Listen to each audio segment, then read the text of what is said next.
Wat niet mag, vanwege de islam en vanwege het geweld van de terroristen, doen we toch.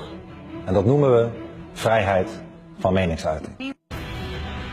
In the following 2 minutes, 9 cartoons of the Prophet Muhammad were shown. We will not be showing them here on RT International. The Freedom Party leader Geert Wilders, who is known for his outspoken anti-Islam stance, also asked for the cartoons to be shown inside the Dutch Parliament, though that was refused.